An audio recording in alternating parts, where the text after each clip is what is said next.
casharka halka aan ku duubayno wuxuu ku saabsan yahay waa casharka labaad waana jabtarka shanaad oo ah jabtarka ratio and proportion. waxaan rabnaa inaan fahanno kelmadda proportion. waxaan caddaynaynaa proportionku waa laba ratio oo isleeg, laba saami isla ekaantooda wey, isla ekaanshaha laba saami wey. kelmaddu inta inay laba markaas isleeg yihiin iyo in kale ayaanu arkayna. sida aan u samaynayna marka maxay tahay? cross multiplication baa isugu dhufanaynaa. waxaan isugu dhufanaynaa nambarada cross multiplication. tusaalahan ku arkayna waxaanu haysanaa tusaalaheena koowaad waxaan arsiiyey 4 loo qaybshay 5 iyo 7 loo qaybshay 8. waxaan fiirinaynaa inay proportion yihiin. proportion yeah. su-aasheena waxaa waaye is this proportion?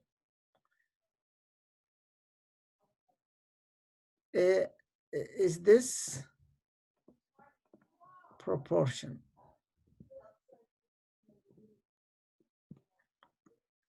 Kan proportion ma yahay waa su-aasha.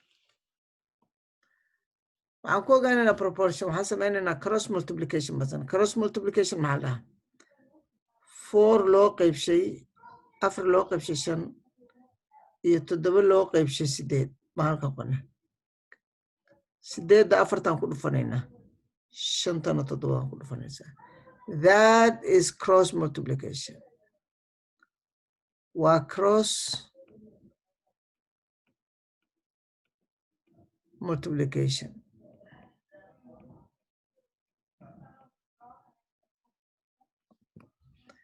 maxaan samaynaynaa marka?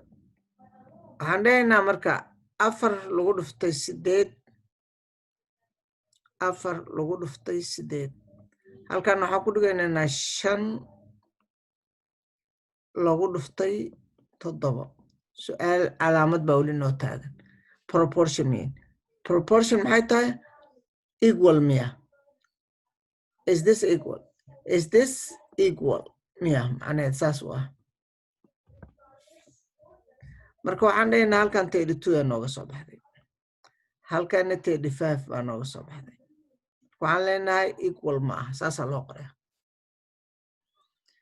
marka laba ratio inay proportion yihiin, inay laba ratio isleeg yihiin, inay laba fraction ay yihiin, laba fraction oo isleeg, waxaan ku ogaanaynaa cross multiplication aan isugu dhufanaynaa.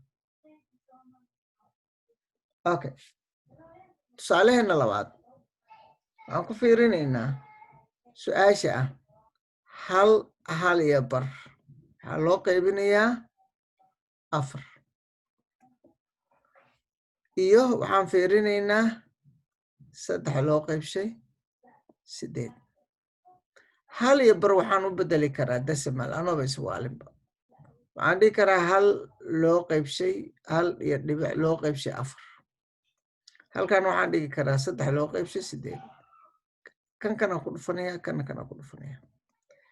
marka waxaan samaynayaa 1 lagu dhuftay 1 lagu dhuftay 1.5 lagu dhuftay 8 baan fiirinayaa waa 40. eberkaan dhiganaya 40 qaadanaya. 8 ku dhufa 1 waa 8 xabadda ku dar waa 12 dhibicdeedan halkaasaan gelinaya. marka qaybtan hore waan ogaaday oo 8 lagu dhufta 1 dhibic waxay u dhigantaa waa 12. 4 lagu dhuftay 3 waa 12. marka kana waa 12. ma isla eg yihiin waa 12. yes 12 way la egta.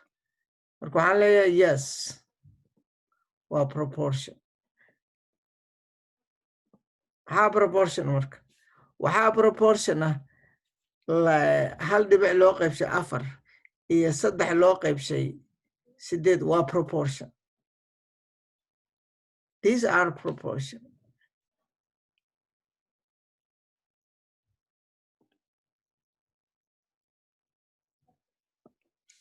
marka waxaan leeyahay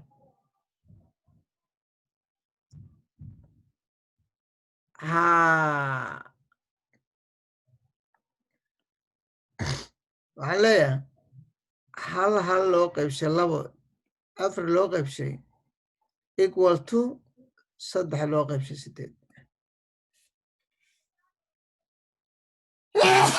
conclusionkeyga waxa waa labadaas waa isla egyihiin waa okay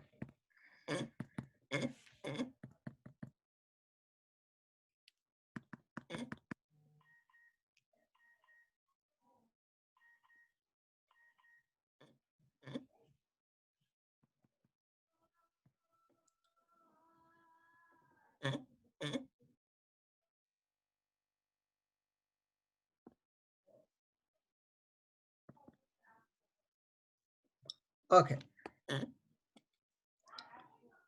marka waxaan gelaynaa hal ka mida tusaalayaasha dambe oo aan isleeyahay waa ku shaqayn doontaan doo noo shaqaynaya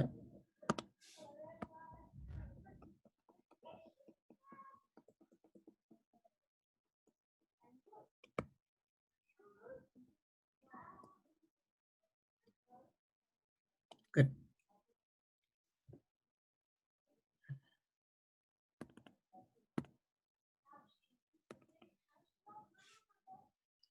okay exercise A waxaana la siiyey waa exercise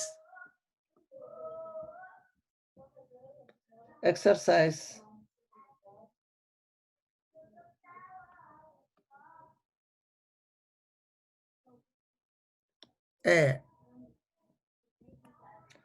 waxaana la siiyey number 1 10 loo qaybshay 16 iyo aan anagaa iskaga darsanayna 5 loo qaybshay 8 proportion miya maxaan samaynaynaa marka waan dhigaynaa 10 loo qaybshay 16 halkan waxaan dhigaynaa 5 loo qaybshay 8 waxaan isugu dhufanaynaa cross waxaan leenahay marka 10 lagu dhuftay 8 waa 8 16 lagu dhuftay 5 waa 8 marka waa yes marka waxaan dhigaynaa finally 10 loo qaybshay 16 and 5 loo qaybshay 8 are proportion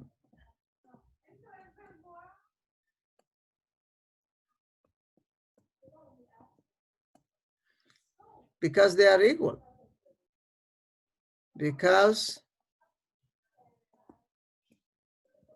they are equal ratio waa equal ratio